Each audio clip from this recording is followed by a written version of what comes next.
Bonjour, mes amis. It is lovely to be here with you this evening. I hope this finds you and all the little buggies that comprise you very well. Tonight's conversation is going to be a fun one, in particular, in short, because it does serve a soft goal of mine for those in the audience who have seen me speak before. Everyone knows I hope one day to be a cyborg, not because I don't like being human, but because I think technology can complement humanity so well. It does things that we aren't necessarily great at. And one of those gaps is what we're going to be talking about today. Today, we're going to get into a conversation of the science around the microbiome and how technology, more specifically AI, can come in and help us understand how we are comprised and how that can support and better inform some health decisions and things that you can be doing to support your health. Today, to have this very cyborgy conversation with me is Dr. Leo Grady. Leo is founder and CEO of Jonah, who is partnered with the DNA company to bring you our DNA Gut 360 Premium. This technology analyzes the gut microbiome and helps stimulate the effect of interventions, better unlocking what's going on and how you can apply that to your health. He's internationally recognized for 2 decades of leadership in applying AI to healthcare, including roles at a pioneering Bay Area startup, HeartFlow, multinational medical companies like Simmons, and CEO at Page AI. At Page, he did lead the company to become an industry leader, launching groundbreaking products globally and securing the first ever FDA approval for AI product in pathology. Leo has authored 2 books in AI, published over 100 peer-reviewed scientific papers, and is an inventor on more than 300 patents. He's a recipient of the Edison Patent Award, and he is inducted as a fellow of the American Institute for Medical and Biological Engineering. He earned his PhD in cognitive and neural systems from Boston University and serves as CEO in residence at Bayer Capital. We are so very excited to have you here with us today, Dr. Grady. How you doing? I'm doing well. Great to be here, Yeah. Dr. Kosterman. Yeah, I'm really, really looking forward to this conversation. And I know our audience is as well, because our topics, when we dive into all things that are buggo within, people tend to get excited about it. So why don't we start there? I've listened to a few of your talks. I've listened to you present. You often talk about this concept of the microbiome as a new organ. Can you explain what you mean by that and why there's power in understanding it that way? Yeah, it's a funny way to think, right? Of the microbiome as an organ. I mean, just starting from volume and weight, if you were to ball up all the organisms in your gut, it would be about 3 to 5 pounds. So very similar to your brain or your liver or any of your other organs. And if you think about what it's doing, it's really providing essential metabolites for your body. It's helping you Mm, break down and digest foods, helping you absorb energy and harvest energy from your food. And really, it serves several different essential functions in your body, as well as integrating into a variety of different systems, such as the immune system and the endocrine system and the neural system as well. yeah. Yeah. So I wonder if we can dig back deeper into that, because I think often people hear of these elusive phrases like your immune, or sorry, your biome impacts everything in your health. I wonder if we can dig a little bit deeper in there. How does it, so digestion, sure, I can make that jump. What about mental health? Help me make that jump there. Yeah, it's really surprising. Almost every aspect of even mental health and neurodegenerative disorders have been linked with the gut microbiome. So, depression, anxiety, obsessive compulsive disorder, bipolar, schizophrenia, but even Parkinson's, Alzheimer's, Mhm. ALS, almost any condition you can name with a neurological condition, autism, has been linked with the gut microbiome. And it's not fully understood exactly how the microbiome influences all of these things. We know that in several cases, at least, the microbiome does seem to play at least a partially causal role. Mm. And we do know that changing your food, this whole new discipline of nutritional psychiatry, can have Yeah. really major impacts on mental health, depression, anxiety, that can be as effective or more effective than many of the drugs. And even with the drugs, it's been shown that your gut microbiome before taking your drug is highly predictive of efficacy of things like SSRIs as well. So what I just heard there is that we know the biome somehow will influence these conditions, but the biome will also influence how we receive medication for some of these conditions. Yeah, we don't understand all the mechanisms. Hmm. However, there have been a number of studies that have shown that if you measure somebody's gut microbiome before giving them a Hmm. drug like an SSRI, you can accurately predict how effective that drug's going to be for them. Interesting, interesting. Okay, okay. And what are other spaces that we are, at least what other elements of the body that we're seeing the biome influence health-wise? The immune system is a popular one. Sure. Yeah, do you want to explore that one a little bit? Yeah, well, there is a very tight coupling between your gut microbiome and your immune system. 70% of your immune cells are in your gut lining. Um, the essential characteristic of the immune system is to figure out what's, friend and what is an Mm, enemy. And it's not just your human cells that the immune system shouldn't be attacking, right? I mean, we don't want the immune system overreacting to peanuts or food, right? We don't mm, want it to be overreacting to beneficial microbes. So the microbiome has a strong role in training your immune system and talking to your immune system to help it figure out what it should be responding to and what it should not be responding to. And if the immune system gets that wrong in one direction or the other, mm, overreacting where it shouldn't or underreacting where it should, that can have really negative health benefits. Furthermore, the lining of the gut mhm. protects or encapsulates the gut microbiome from the bloodstream. Yeah. And if that gut barrier disintegrates or has a weakness, then you start to see um, metabolites or organisms actually enter the bloodstream in one way or another, and that can trigger chronic inflammatory responses. Yeah. So that's kind of the biome, what I'm hearing you say is part of what people very colloquially will say leaky gut. Right, Yeah. exactly. Yeah. Yeah. Okay. Intestinal permeability. Yeah. Yeah. Do you have what are one of the more surprising points that you see the microbiome influencing? So for some people, like mental health might be a surprising point. For someone that's been in the space so long, fascinated by the biome for so long, what's one of the more surprising things that the biome influences that most people don't know about? Well, one thing that's really surprised me is how it impacts skin health. uh, Mm, Eczema, psoriasis, acne, hidradenitis, rosacea. There's a whole long list of skin conditions which are actually caused by inflammatory responses. And then you see, again, links in the gut to these conditions. And also, what we see at Jonah, at least, has been that if you are changing your gut with food, lifestyle, supplements, you can really actually improve skin conditions in ways that were surprising to me in the beginning. Another mm, area is really around pain, chronic pain, mm. back pain, sleep apnea. All of these have been linked with the gut microbiome as well.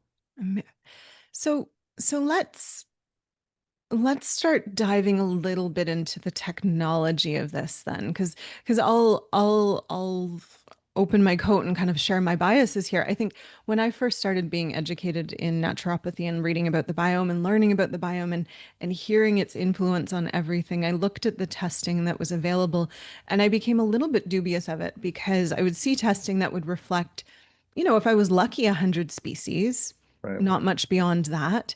And it tended to focus, I would offer very myopically on species that we knew were bad actors. So species that arguably just shouldn't be there right, and did not have the greatest job or did not do the greatest job per se at capturing what I would say is the community of it all, right? The fact that there are certain things, like, for example, E. coli. E. right. coli lives within us, and there's an element of we expect to have a little bit, but we don't expect to have a lot. And that proportionality I would always struggle with in these sorts of testings, right?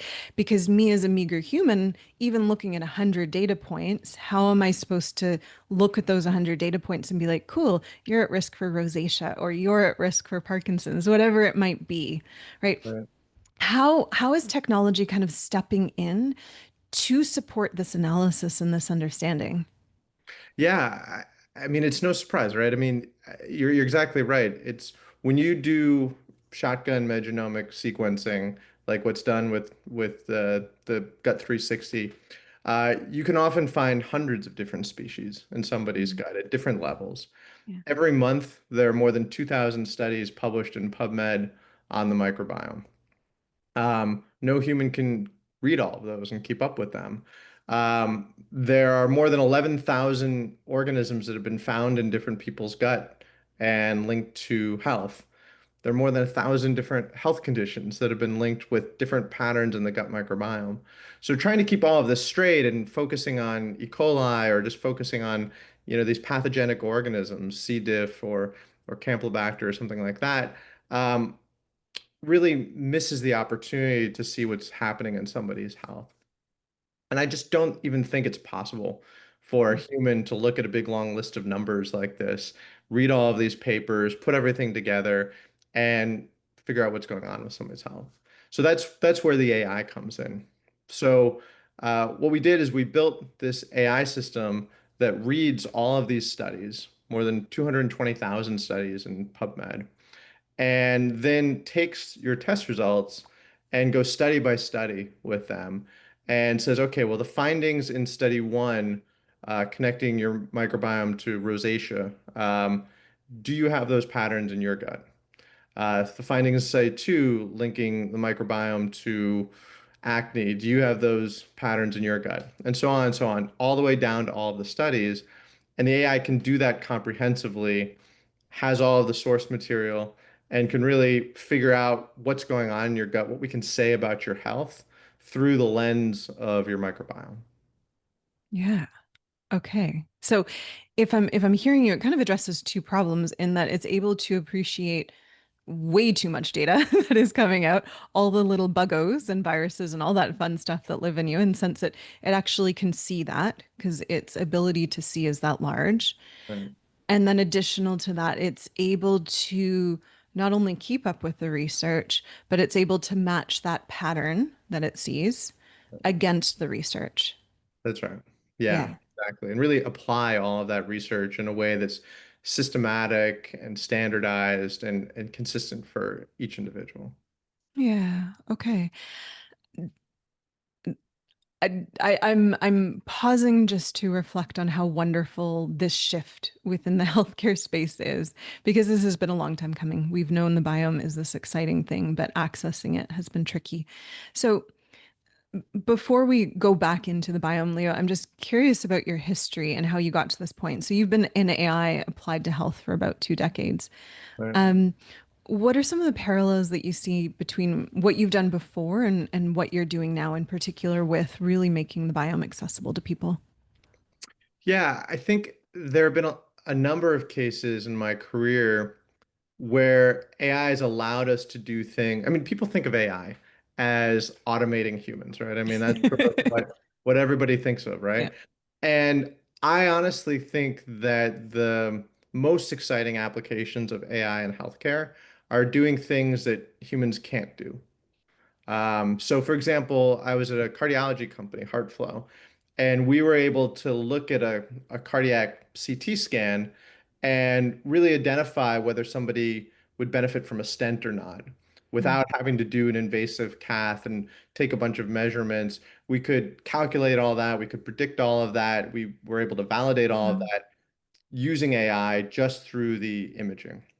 Hmm. But that wasn't automating. There was no human that could look at these images and come to these same conclusions or make these same calculations. And and I think that sort of technology that opens up new capabilities for Mm, medicine, for patients to really be able to add whole new ways of caring for people and learning about what health and what's going wrong. That's where I find the most excitement. And being able to bring those technologies to market is really an opportunity for the whole healthcare system to adopt them and to embrace them. And there's no like fight about jobs or anything like that Yeah. that you have in some other areas because everyone recognizes that this is just a technology that can be helpful. And I think with the microbiome, we're in a very similar position. I don't care who you are as a human, you can't read 2,000 studies a month. You can't keep 220,000 studies in your head. Mm. You can't look at 11,000 different organisms. There's just no way you can possibly Yeah. do this without an AI Yeah. system. And having that AI system really empowers doctors, it empowers individuals to be able to look at the results of a Gut 360 and say, oh, now I know what's going on in somebody's health through all of this information dump from their gut microbiome. Yeah. Yeah. I think uh, I think you're on mute. interesting. I was. Okay. Well, computers don't want me to be a cyborg yet, and that's what I've just learned. Um, one of I think with what the Gut 360 is doing, it almost takes it a step further than what you've spoken about, or at least you're being modest about, insofar as it's able to get that full picture and pattern of buggos within, and then it's able to line that up against here are the patterns and here's the conditions connected to, right? The next interesting thing I think that could happen is, do you want to talk about the digital twin that is Mm. created and how that can really shift the clinician's ability, my ability to go to a patient, okay, so you now have a biome that predisposes or is reflective of rosacea. Here's what we do next. And there's a bit more education behind that statement based on the testing, based on AI. Do you want to talk about digital twins? Yeah, yeah. So I think this is really, really interesting.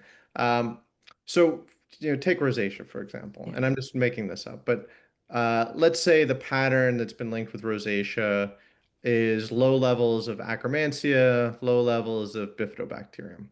Mm, And we measure your gut and we see low levels of Akkermansia, low levels of Bifidobacterium, we say, okay, this looks like a rosacea pattern. Now the question is, what do we do about that? How do we reverse this? How do we mm, raise your levels of Akkermansia, raise your levels of Bifidobacterium?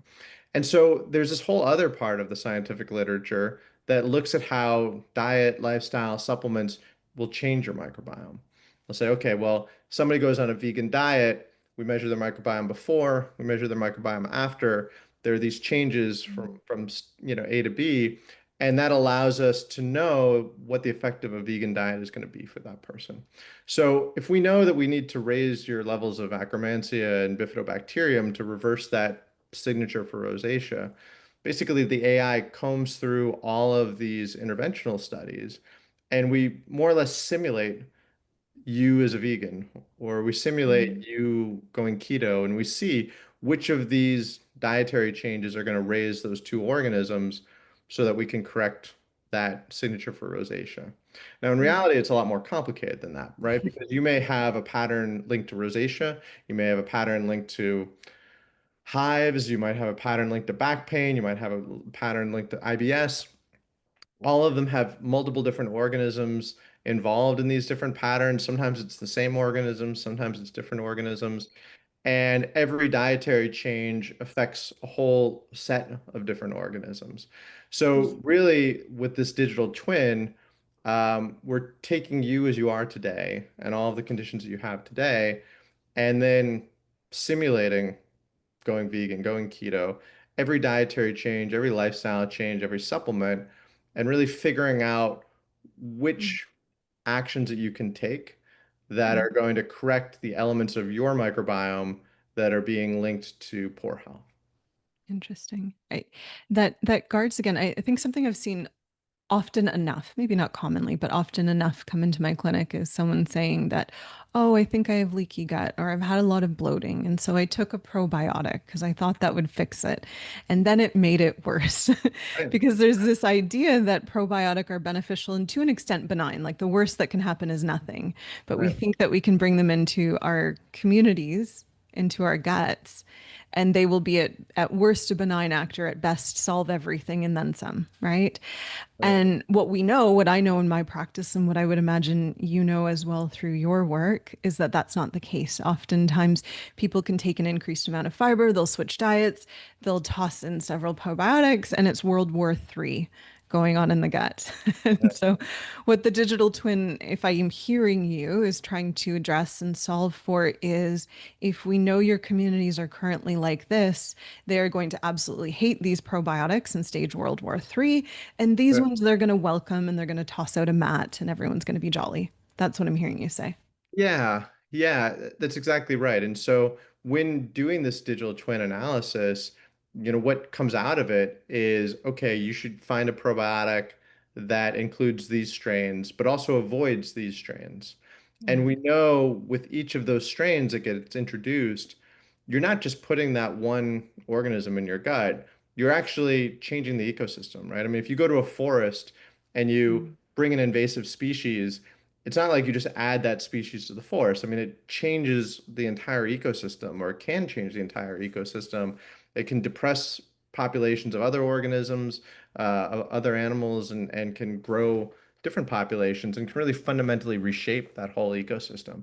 So, um, yeah, probiotics are not so simple and straightforward, and so that's why you kind of have to read the literature and do the math and really figure out what's going to happen in your gut where it is now and where it's going to go to.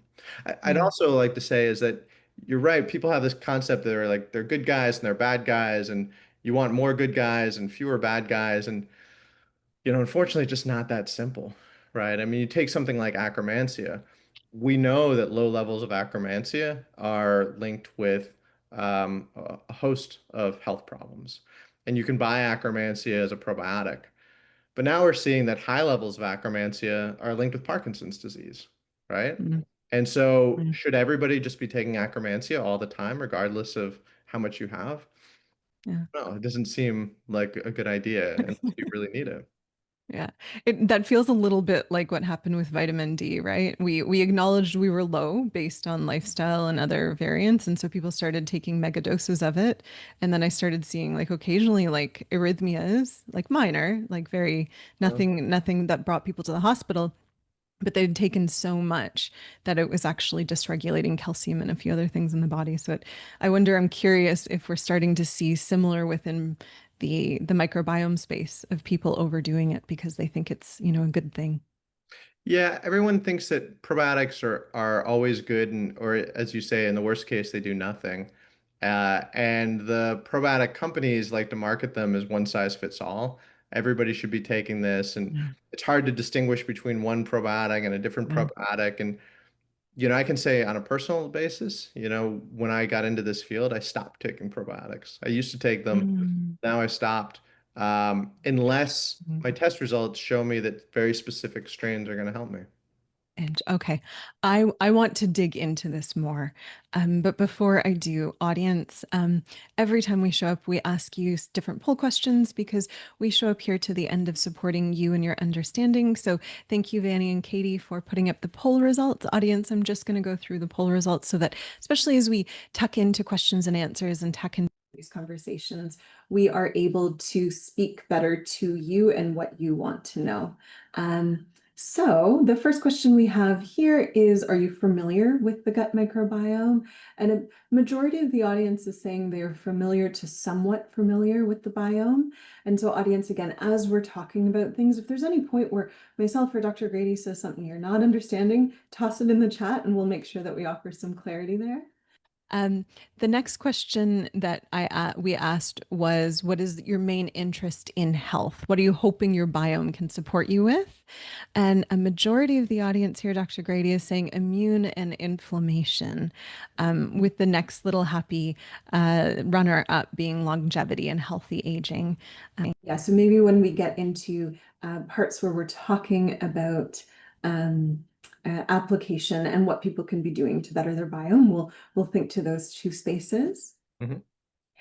We asked our audience if they've ever had their biome tested, be it with through a clinic or a consumer test, and majority actually haven't, but are interested in. So, audience, if you're someone who's in the interested space, we do have a discount code for the Gut 360, which we've been talking about. It is GUT10, and Vanny and Katie will put that in the chat so you have access to it. Um, the oh, my mic is not working. Delightful. Audience, let me know if the sound is okay. Is that better? Yeah, it's good. Okay. The next question that we were asking was, what excites you most about the potential in AI and health? Um, and we have a split right now. Some people are saying more personalized insight, Dr. Grady, which is what our cliffhanger that we left the audience with. And then the other balance is saying new ways to prevent or manage diseases. When we ask the audience what they're hoping to gain from this, about 50% is saying practical tips to improve gut health. And that's where we are about to dive. So audience, put on your swimming trunks. We're going to jump right in. So Dr. Grady, what before we took that quick poll, you mentioned, and I would imagine this would have surprised a few people, that you who are so entrenched within the biome space, by and large, unless indicated by tests, do not take probiotics, That's right? right. Yeah. Although I used to. For many years, I used to take probiotics and I would switch and I would think, oh, these are the good ones. They need to be refrigerated. And yeah, at the end of the day, when I learned more, I stopped taking them unless indicated.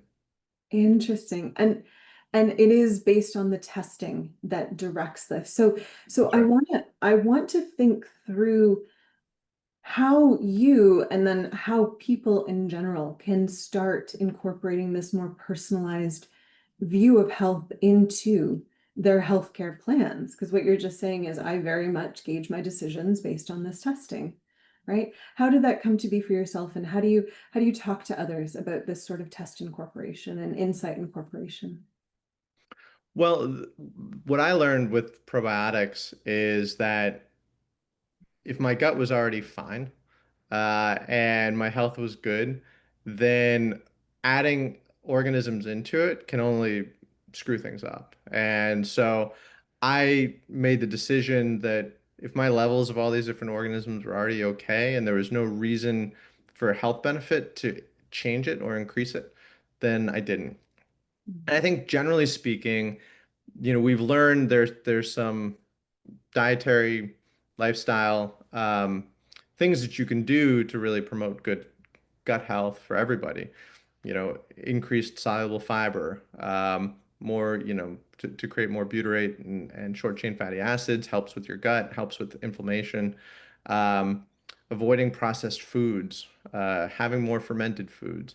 All these things have really been shown to benefit people, generally speaking.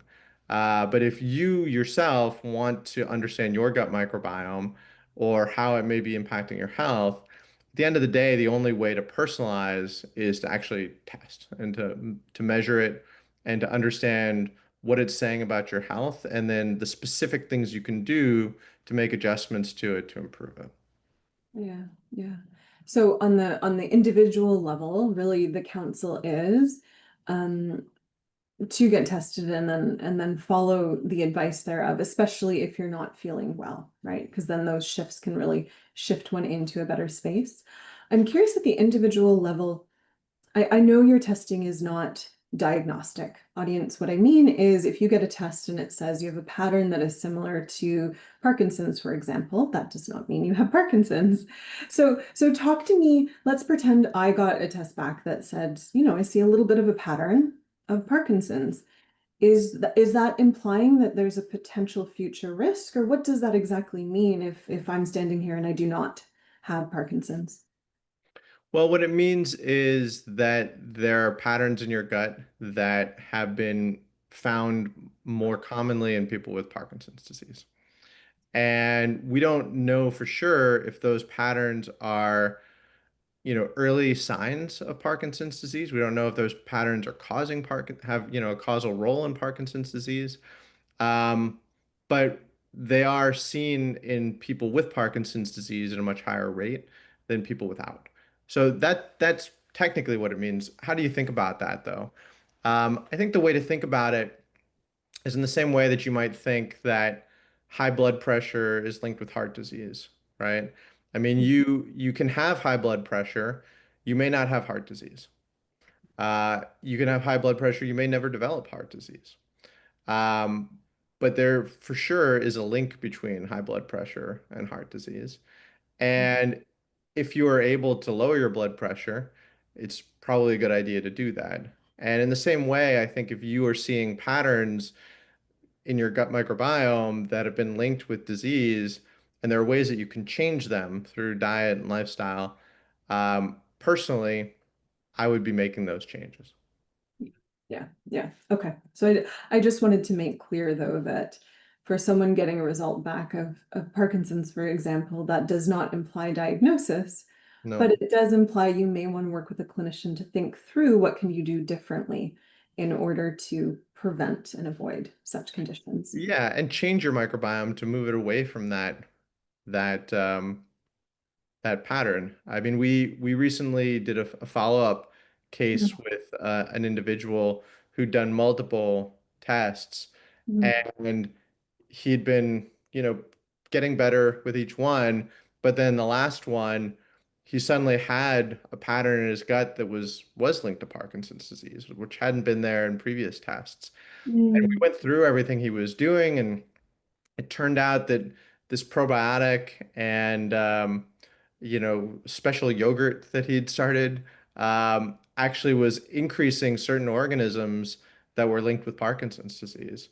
And so, basically the message was stop doing that. And so he was basically taking down that supplement and this yogurt where he felt like he was doing it for his health, but it was actually introducing organisms into his otherwise healthy gut that, could be potentially causing problems. Interesting, interesting. So he adjusted in that pattern one way. Well, we just had this call with him yesterday, so he was adjusting. We'll see if it goes away, Okay, okay. but it So wasn't there before. Yeah. yeah, yeah. I'm curious then, so someone who's been steeped in this space of highly personalized medicine, Mhm. right? Talk to me a little bit about the future of what this looks like. So what I'm hearing is right now we're able to look into the biome and really support with decisions that enable better health in people, that enable less inflammation, enable longevity, etc. Where do you see this pattern or this flow and this opportunity continuing? What do you think is next? How do we further personalized medicine? Well, one of the things that's so exciting to me about AI in medicine is the ability for AI to perform mass customization and Mm. mass personalization. And to give you an illustration of what I mean by that, you know, I hear people say, "Oh, the TikTok algorithm knows me. It knows what videos I want to see." Well, everybody is being fed a different set of videos, but it's the same algorithm that is learning what you like, figuring out, what you should be doing or seeing. Same thing with Netflix recommendations, or, even your phone can recognize your face and unlock with it because there are AI systems on there that have learned face recognition and be able to customize at that scale for everybody. Um, Now, applying that to health, your biology is very complicated. Your life is complicated. As a human is complicated. And the more that we're able to measure in your health, the more data that there is that becomes harder and harder to interpret, becomes harder and harder to weave together into a coherent picture, and it becomes harder and harder to figure out what to do about it. And so, what's the solution? Should we measure less data? Um, that's been the approach of some people up until now. But I think what AI really unlocks for us is just to be able to say, no, let's measure more. Let's measure more. Let's do it more often. And then let's use that system that can actually read all of the science, can actually interpret all of this data, to pull together a picture of your health. And and be able to set up different alerts to be able to communicate with different specialists and doctors and you as an individual to help you understand what's going on, who you really need to talk to, and if you have a goal of losing weight or feeling better or brain fog or fatigue or whatever it is, to be able to put that data together in a way that helps us understand it and actually take those actions. Now, the AI that we're talking about here is just in the gut microbiome. Um, and that provides an incredible crystal ball into your health. But as we think about going forward, well, maybe we can integrate together the oral microbiome. Maybe we can integrate together blood work or hormones, and to be able to pull that all together into a more holistic picture of the individual. Yeah, yeah. Because I think right now the encouragement, at least to the audiences that we see, is very much become an advocate and work with a care team. Right. Right now, most people are very specialized. And so there's an element of pulling in different specialists. And so if I'm hearing more data, more better, and an AI bot of sorts is going to be amongst those specialists that supports people and will be able to be the master of all the data that that person has. Well, and can be really tailored to you. I mean, like sort of a virtual concierge that knows you, knows your body, knows your history, and knows what your goals are, and can help monitor all of that data and help you achieve them. Interesting. Interesting. So monitoring the data to kind of go back to the TikTok algorithm, get to know you in a way that it can prompt healthcare supports as well in the moment of like, hey, usually you take an afternoon nap. If you avoided your coffee in the morning, you would not be taking this afternoon nap. You wouldn't be crashing, that sort of idea. Yeah, yeah. Or, hey, there's something funny in one of your biomarkers. Maybe you should consider doing this type of testing or get more information here or go see this kind of specialist. Neat. Oh, I'm so excited. Okay. So before we transition into our questions, because I've seen quite a few come in for you, Dr. Grady, our audience did have the ask of wanting some practical tips and really focused on the immune and longevity space. So I wonder if, you can suggest three simple things that most people can do today to support their biome.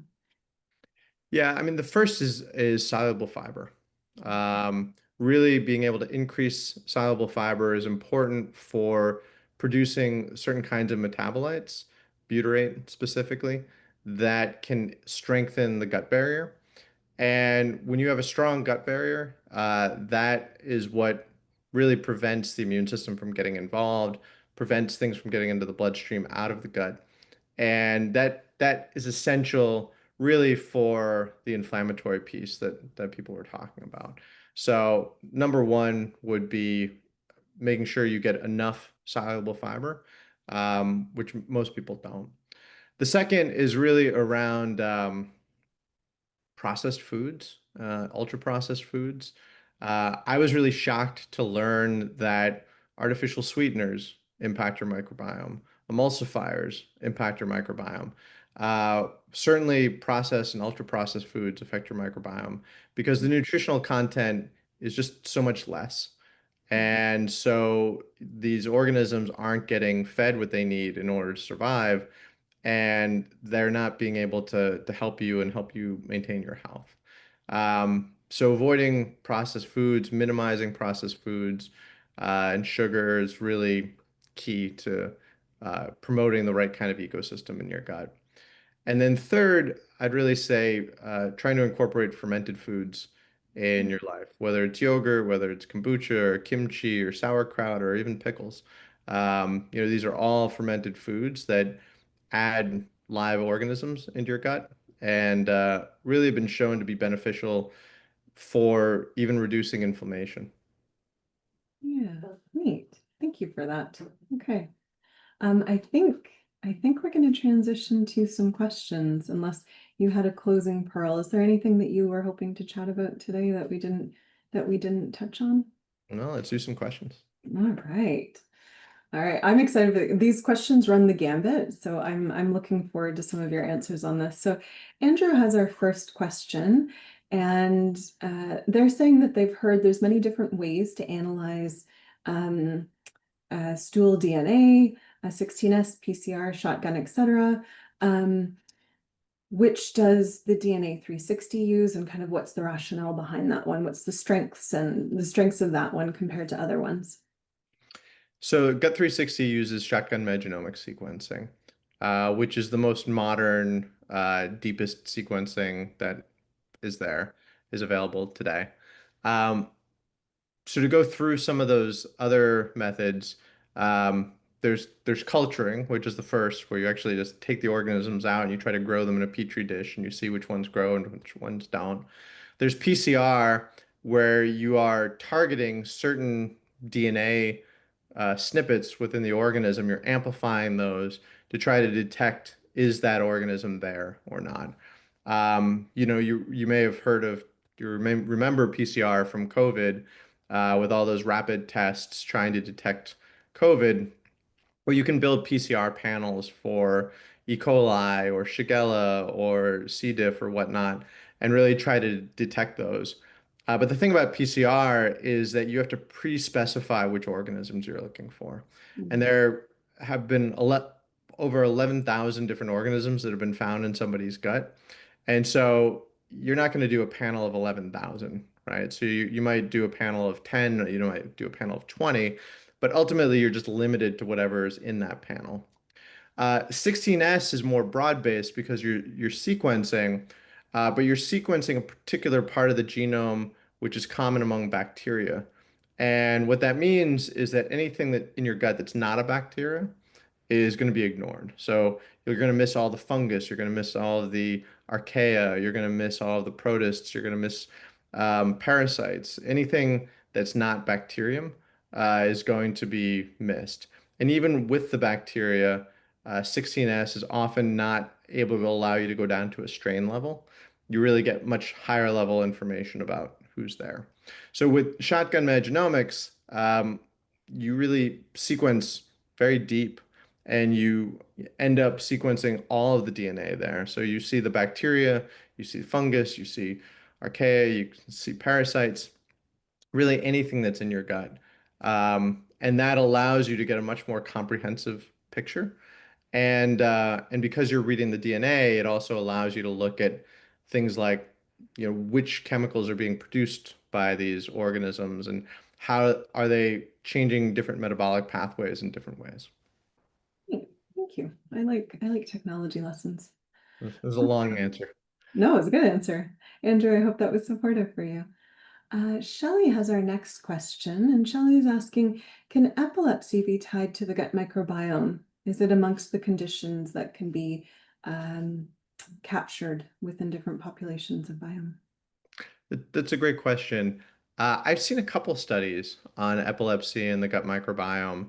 That's not one that I think has been studied at the same level as many of the other mental and neurological conditions. But I do believe there are a few studies. I often tell people just because our AI has read all of the science doesn't mean that I've read all of the science. Fair enough. Fair enough. How many papers per month did you say? 2,000?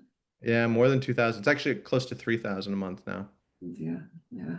Which is beautiful. It's great the space is getting a lot of funding, but that is a far cry from what humans can compute. Shelley's also asking, I guess, Shelley, I'll offer the answer to this one. Um, are there functional medicine doctors that can give recommendations on lifestyle supplements, etc., based on the DNA Gut 360 Premium? And Shelley, the answer is yes. So coupled to your test that you purchase, you are given a consultation with our provider. So the answer is yes. All right.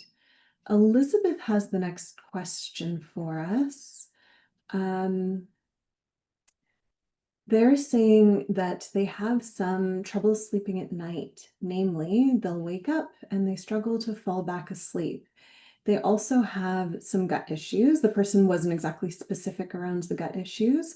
But they will say there tends to be like upset tends to coincide with this waking and not being able to fall asleep. Would testing be supportive of unearthing a why behind this? Potentially, potentially. There are studies that have linked the gut microbiome to sleep quality. Um, as of right now, uh, the Gut 360 testing is not pulling in some of those studies and analyzing your microbiome in the context of those. So that said, it will look at a whole range of potential root causes that may be not necessarily sleep related, but may have the effect of impacting your sleep. Mhm. Yeah, yeah. All right, thank you. Um, the next question we have again from Shelley. Shelley's asking, how can you tell if someone has leaky gut by looking at the Gut 360 report? Well, in the GI section, there'll be a label that says leaky gut, and the Gut 360 will tell you whether or not you fit the pattern of leaky gut based on your microbiome results. So it'll just tell you directly how how much your gut looks like a leaky gut. Great. The next question I have from Dirk, and Dirk from is a regular in our webinars and has a background in computer science. So it's of no Great, surprise that his question revolves around some computer science here. great. Dirk saying that many people, including scientists, are wary of AI, like ChatGPT, for example, in regards to scientific rigor, right? We've all asked ChatGPT a question. ChatGPT came back to us with a lie.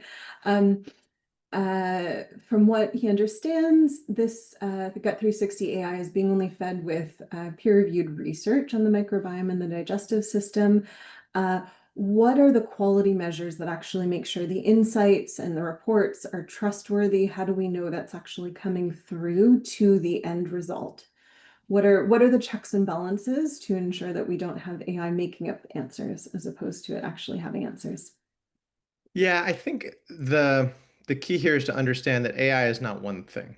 I think, since ChatGPT got released, everybody thinks of that as AI or Claude or anything that looks like it, where you ask it a question, it gives you an answer. That's what AI is. Um, but AI has taken a lot of different forms, right? I mean, I mentioned like the Netflix recommendation or TikTok recommendation or unlocking your phone with your face. AI takes many different forms. And the AI that powers Gut 360 that we built is not a system like ChatGPT. There's no question and answering. It's not a generative AI system. What it's doing is reading each study and it's extracting certain information out of that study.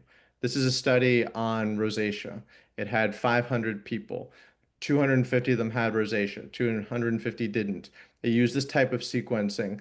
There were statistical differences in the microbiome between the rosacea population and the non-rosacea population. All of that information is getting pulled out of these studies by the AI and put into a knowledge base. And so once that information's in the knowledge base, and we know where what study the information comes from, then it's just a matter of matching the patterns in your test results to what's in the knowledge base. And so the only real question is the AI able to accurately extract this information from studies, or is it, perhaps confusing a rosacea study with a Parkinson's study, or maybe it's not capturing all the organisms correctly. So there's a lot of quality control that was built into the system with a lot of iterations of human checking that the information was being extracted correctly, correcting it, modifying the AI, and we still do spot checks to quality control that all the information is being extracted correctly. Um, but it's not a generative AI system like ChatGPT, so it's not hallucinating anything. It's really pulling this information from the studies and then matching your microbiome with all that information that's in the studies and saying, yes, it's a match, no, it's not a match. And, here are the studies that are underlying it. Mhm. With every result that you see in the Gut 360, you actually see all the different studies it's based on. You can link out to those studies. You can go read them yourself. But those are the studies that define the patterns that were found in your gut. Got it. Got it. And is there a QA of the papers that get into the language model to be absorbed? Or are we accepting any and every paper out there? No, we're not. We're actually, it's not accepting every paper by any stretch. So It's only accepting papers that are based on peer-reviewed studies, human subjects, based off of stool samples, using sequencing to measure the microbiome, subjects age 5 and older. And so those are the only studies that are being included. So no animal studies, no, skin microbiome studies, only pure gut microbiome from stool samples. And then even all of the studies that are included, each one is given a quality score that is really defines the study. And the quality score is based on the size of the study, the number of participants, and the quality of the journal it was published in. So when you are getting a result that says your microbiome patterns match leaky gut, that's based off, 30, 40, 50 different studies. And it's really a weighted average of all those different matchings to each one of those studies where we're weighting by quality. Yeah. And knowing the little of Dirk that I do, I think he's going to value the fact that he can click into all of those studies. Fully transparent, it's all there. Yeah. One other question that Dirk had, and Dr. Grady, this might be a combination answer. Um, he's saying that the DNA 360 maps about 80 functional genes so that people can use them in their own health. And then Jonah is able to map what's going on in the stool and in the biome. Um, I guess, is there a synergy between the two? And I'll offer yes, but not necessarily a technologically embedded one in the sense that the two tests are not connected. But I would offer there's incredible synergy there. I think in particular, and Dr. Grady, hold me honest, when someone comes back and maybe their report shows they have several inflammatory pictures, the answer to that, the supports to that are not exclusively going to sit within probiotic and within diet changes. There's a lot of other medical workup that can be done, as well as other considerations, gene and beyond, that is influencing why that inflammation is there, why the gut is the way it is, what can we do, right? Because I think there's a lot of conversation between the body and the gut, right? The body Sure. influences the gut composition as much as the gut composition influences us. 100%. 100%. Yeah, yeah. So, Dirk, it would be a skilled clinician that would come in and really help with that conversation between the two. And in the future, maybe some technology too. Gosh, wouldn't that be yes? Yeah, yes is the answer. Yes, it will definitely happen. It's just a question of when. Yeah. Um, let's see. This question is from Margaret, and it mirrors the question that we've had before. Margaret is saying there's some days where it feels like their gut, their digestion, etc., is great, and then other days where it feels like it's the opposite, not so much. Is the Gut 360 something that can see into that? Should they be strategic in when they take their sample based on good days versus bad days? Not necessarily. Generally speaking, your gut fluctuates day to day. It fluctuates from morning to night. It fluctuates, seasonally or on a woman's cycle. But those fluctuations are relatively minor, unless you are making, significant sustained dietary changes or probiotic changes or lifestyle changes. If you pick up and you move to Africa, you'll see a big change in your microbiome day to day, hour to hour, you may see little fluctuations, just like you would with blood pressure, or if you hop on the scale at different times in the day, your weight may not be exactly the same.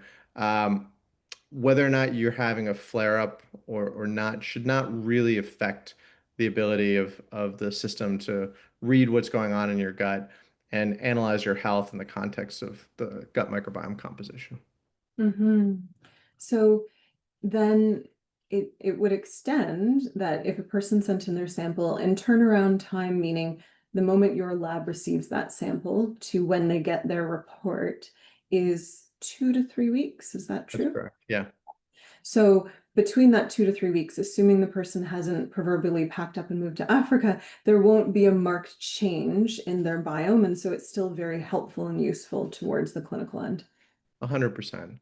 Um, Generally speaking, if your diet is relatively unchanging, and you haven't suddenly gone vegan or suddenly gone keto and stuck with it, um, then your microbiome is going to be what it's going to be.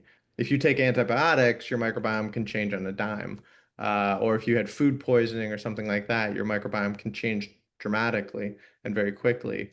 But barring things like that, if you're just living your life in the way that you've more or less been doing before, your microbiome is going to stay relatively constant. Yeah. Okay. Thank you. I'm going to collect a few questions. I think this, Dr. Grady, was back when you were talking about achromasia. Um, I have a few people saying that they've done a competitor's test, and that test said that they had little to no detectable levels of achromancia. And so the question was, can taking probiotics help support repopulating this? Or is that just kind of, are they, for lack of better phrasing, peeing and pooping that out? Um, in that instance of super low levels, is probiotic counseled for? Could be. Mhm. I mean, there are studies that have shown that some probiotics can change levels of akkermansia. There are also dietary changes that can affect akkermansia levels as well. And so it's not necessarily one path to Mm. increasing levels of akkermansia if you are really low. Okay. Thank you. All right. Oh, I like this question. So let's color it out for Julie. Is it true that the health of our gut biome begins at birth? Namely that it's going to be influenced through breast milk versus formula? And does that have long-standing impacts on a person's health? Are you able to pick that up in testing? Well, yes, I mean, we do know that vaginal births versus C-sections will seed somebody's microbiome in different ways. And that initial early life microbiome can really set the stage for what happens later. Again, with nursing, uh, there's a lot of studies now to show that B. infantis in particular is something that passes through the mother's milk, and it's something that seems to benefit the baby really dramatically. And this particular organism actually, eats a lot of the nutrients in the mother's milk that the baby can't digest on their own. So there are certainly a lot of benefits of nursing. I think we all know that. But I personally, I was born through C-section. My mother didn't nurse me. My gut microbiome is great. So it's not like it's a straight jacket or a death sentence or anything like that. But it is the case that you're setting up your child for more likely to have a good microbiome when they're born naturally and when they're breastfed. Yeah, yeah. I'm not I'm not sure if you're up on this, and I speak very naively, so we can cut the conversation if you don't have any awareness. I've heard of people in particular when they're predicting the need for C-section that they're actually cultivating some of the mother's vaginal biome so that they can, for lack of better phrasing, paint the baby when the baby's out to support with biome. Yeah, I've heard of that practice too. I'm not sure how thoroughly it's been studied Yeah. for effectiveness, but I've certainly heard of people doing that. Yeah. Um, I hope I'm saying this name correctly. Emmy. Emmy is asking, does the test have insight for diverticulosis? No, not currently. There's more limited studies on diverticulosis and the gut microbiome, and at the moment, those studies don't meet the quality bar that's necessary in order to include. But more work is being done, and you can expect that in the future. Yeah. Okay. The next question I have here is from Pat, and this explored the idea that there's more biomes than just the gut, and I think you've touched on this. So they're asking in regards to oral biome, does your test suggest any changes, I guess, make any suggestions that would influence the oral biome directly, and do we see the oral biome having a downstream impact within the gut? Uh, to the first question, no, not really. Not explicitly, at least. To the second question, yes, there have been a number of studies that have looked at the relationship between the oral microbiome and the gut microbiome. And not surprisingly, they are related, right? I mean, your mouth is the beginning of your GI tract, and when you're measuring from a stool sample, you're really at the other end of it. Um, the oral microbiome has definitely been shown to uh, be a window into your health as well. Many different conditions, again, depression, anxiety, rheumatoid arthritis, all of them have been shown to have some connection with the oral microbiome and patterns of organisms that we see there. Um, Less has been studied in the oral microbiome. It's less understood. It seems to have less impact on your health than the gut microbiome, but they are related, and I think it's an area that's really exciting. Great. So maybe one day there'll be an oral swab as opposed to a stool sample. Yeah, I think it'll be both. I think Yeah, we'll have both. yeah, okay. Camilla is asking the question, does the Gut 360 ever make recommendations that are along the lines of fasting? There's many different protocols for fasting, but are there ever any recommendations for fasting in order to support cleaning up the gut or doing a bit of an immune reset? There are. There are, and it's only driven by studies. So if there are studies, and there are studies that have looked at intermittent fasting, 16/8 fasting, um, general fasting, full day fasting, and the impact on the gut microbiome. And if there's a particular individual where one of those types of fasting can change their microbiome in a positive direction for them, then yes, that becomes part of the digital twin analysis and may ultimately be recommended. Okay. Our next question is coming from David, and I believe it's a question for myself. David's asking if you have two copies of your GST M1 Michael 1, they've read that that can be over aggressive, for lack of better phrasing, with glutathione, especially within the gut space. And can this lend to poor gut outcomes? So what David's referring to is within the transferring family of glutathione S transferase, sometimes we see in the gut that people can be very aggressive. And we've correlated that, at least within our clinical practice, to an increased rate of autoimmune conditions, in part because of the disfavorable environment that can set up within the gut, and then that translating into a lot of autoimmune conditions.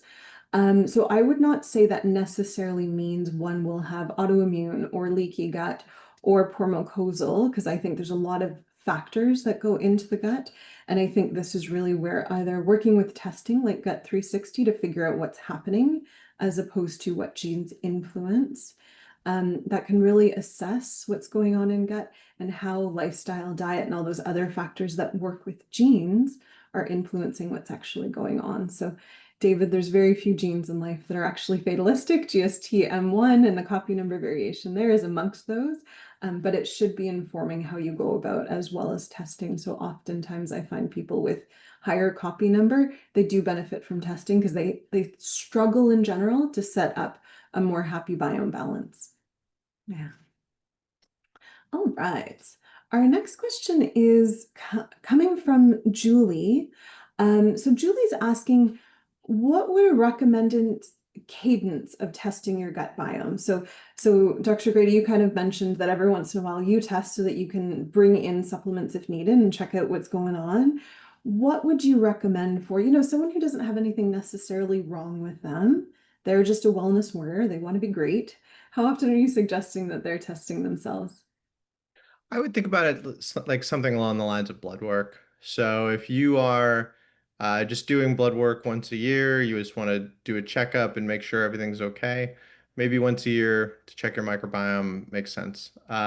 However, if you are trying to change something about your health, you're either trying to fix a problem or you're an athlete or a biohacker and you're trying to optimize your performance, and you want to test to understand what to do, and then you want to check and make sure that it's working and make adjustments, then every 3 to 6 months. I personally test mine every 3 months. Mhm. Benefits being the CEO, right? It is, yeah. All right. Sue has our next question, and Sue is asking, in the case of antibiotics, so you said that there's some things that can really disrupt the biome.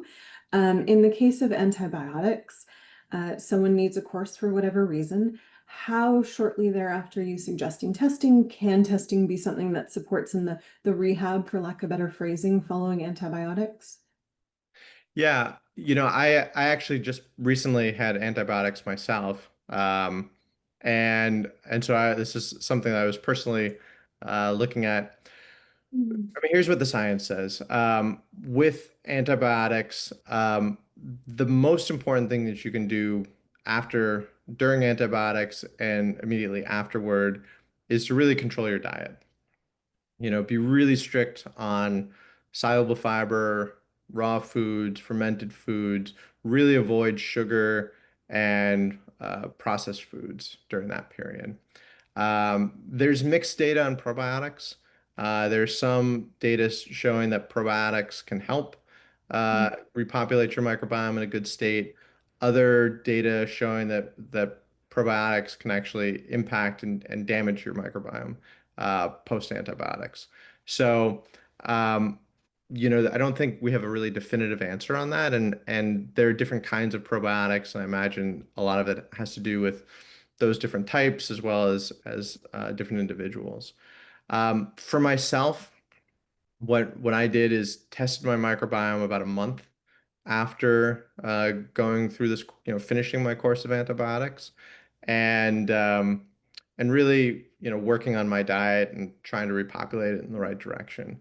And then what that did is it showed me if there were any deficiencies or anything that I needed to further correct and make sure that I got it right coming out. So personally, I found it really, really helpful, but I didn't have any like particular health issues that I was struggling with that I was trying to identify. It was more for me making sure that I got it right and then making some adjustments as needed.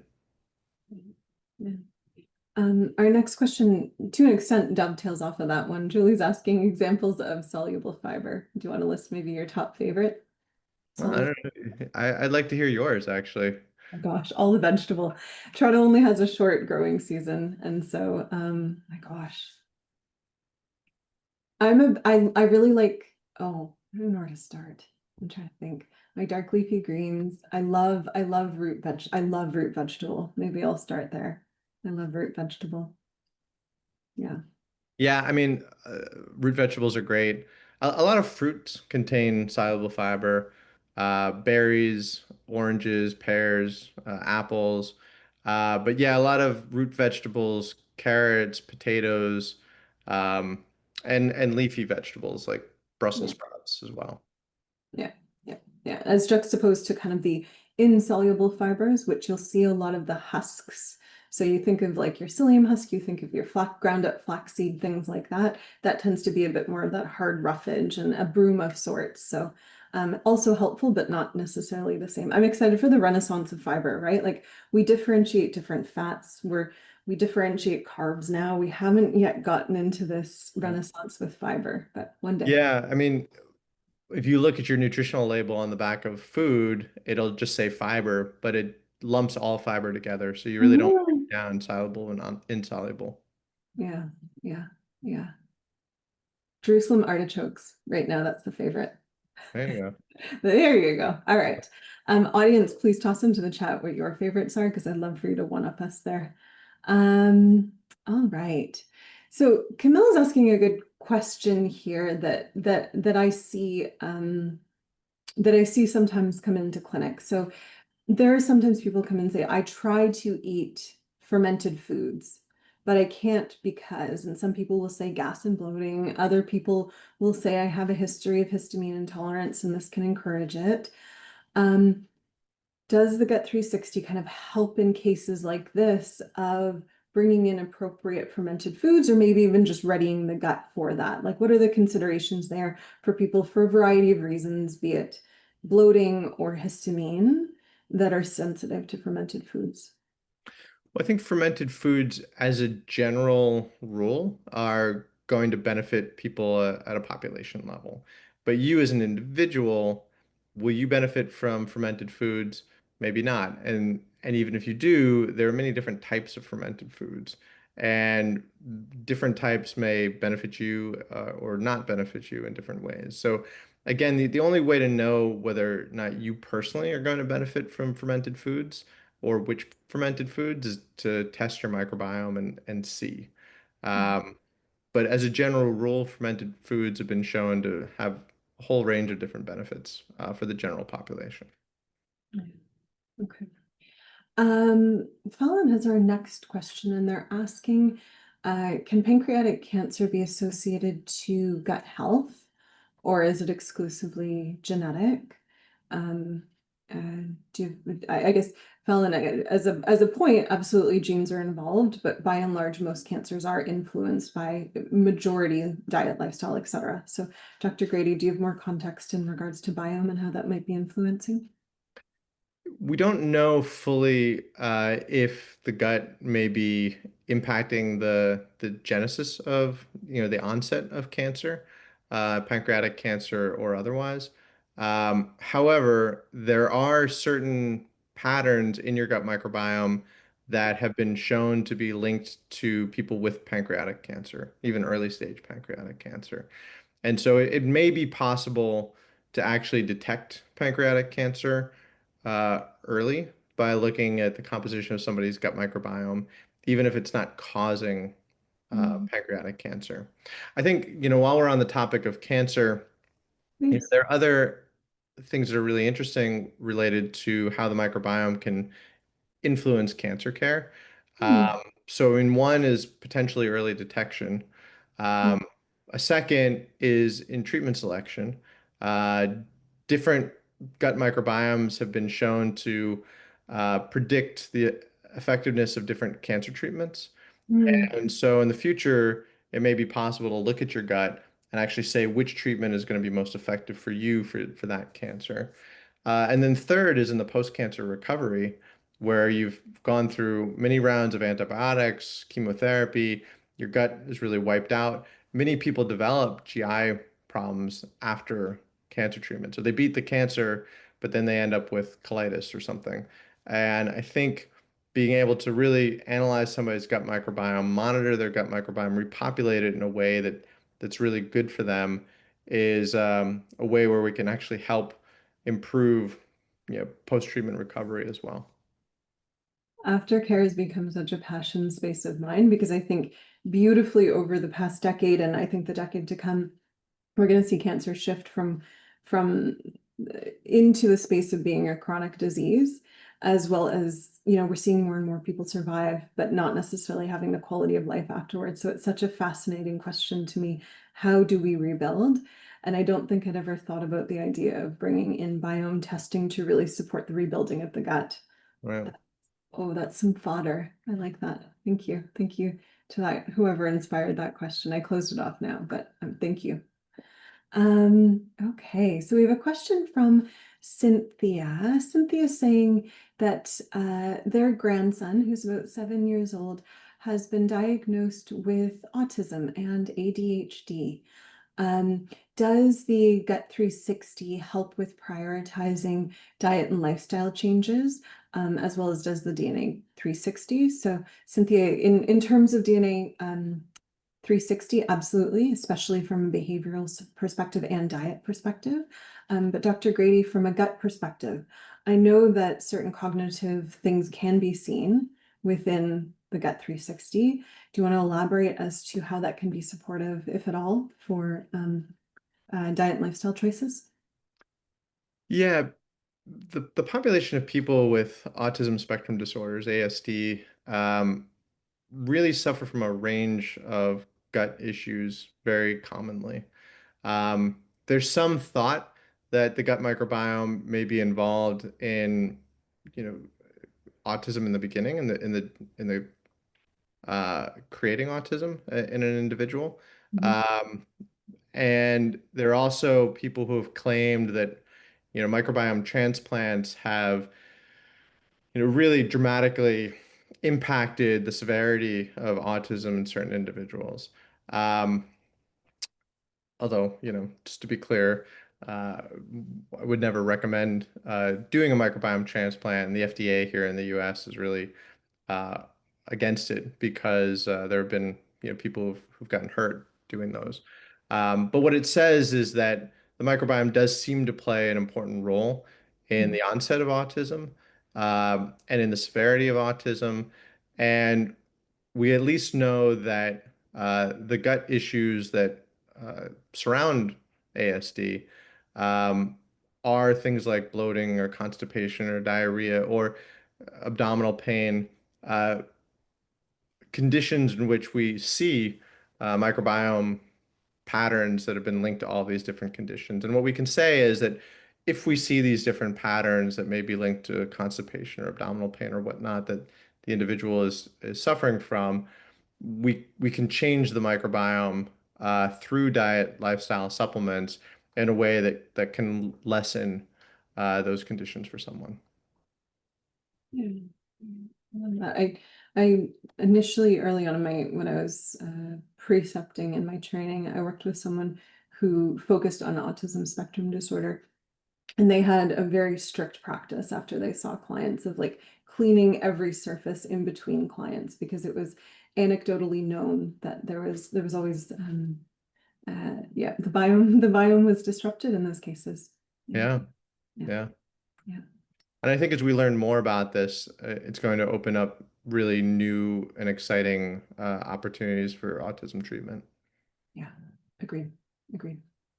The more data, the better, right? The more we can see a person, the more we can help a person. Right. Yeah. We have a few more questions, so thank you for. I've been noticing that the sky is changing behind you, so thank you for your twilight hours. The real Uh, background out here. All right. We have a few more questions before we bid you adieu.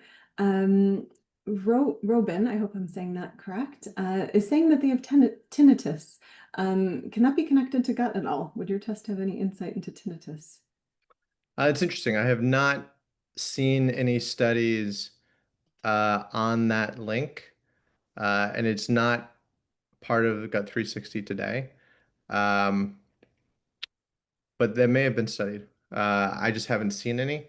It's something I can check with the AI on to see if there are any studies in the database that have been pulled out of the literature. But if there are, there are not enough of them that Mhm. would cross the quality threshold that would get included in the Gut 360. Yeah. Yeah. Perfect. Okay. And I think that